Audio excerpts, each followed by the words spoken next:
এই জাতির একটা কোরআনের পাখি ছিল। খেয়াল যার মোহনবাসীর শরীফ সারা দুনিয়ার যুবকগুলি জেগে উঠেছিল কোরআনের বিপ্লবী স্লোগান নিয়া। যার মোহনবাসীর শরীফ এই বাংলার মুমিনদের কারণে আপনার সঙ্গীত শুরু হয়ে গিয়েছিল। আল্লাহ তাআলা এই বাংলার কোরআনের কানন গুলিতে যার তিলাওয়াত আলমীয় সুধার মতো মনে হতো, এখনো যার তিলাওয়াত শুনলে মনে হয় এই বুঝি আল্লাহর আসমান থেকে কোরআন নাজিল হয়। আল্লাহ তুমি তো মহান, তুমি তো সীমাহীন অসীম।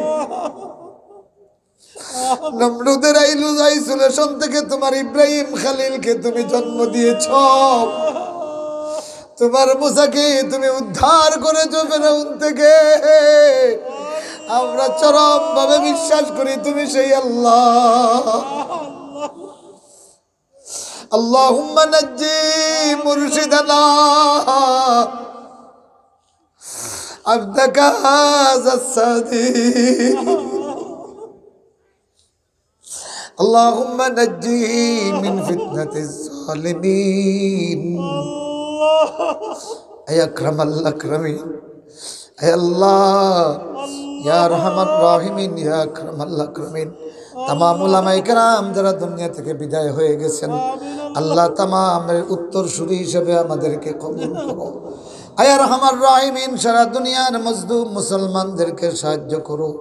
এই আত্রাফের তরুণগুলি প্রতি বৎসর অত্যন্ত মেহনত করিয়া এই কোরআনের মাহফিল আয়োজন করে। মুরব্বীরা আল্লাহ ঈদের মতো তাদেরকে সহযোগিতা করে। আল্লাহ প্রবাসীগুলি তাদের মেহনতের টাকা পাঠায়। আয় আল্লাহ এরকম জনপদ 1450 বছর আগে মদিনায় থাকলে এরাই তোমার নবীকে মক্কা থেকে আগাইয়া সম্ভাষণ জানাইত। আল্লাহ হুদের ময়দানে তোমার আহত নবীরে ফেলাইয়া রাইত না। এই আত্রাফের দিকে আল্লাহ তোমার রহমতের নজর দাও।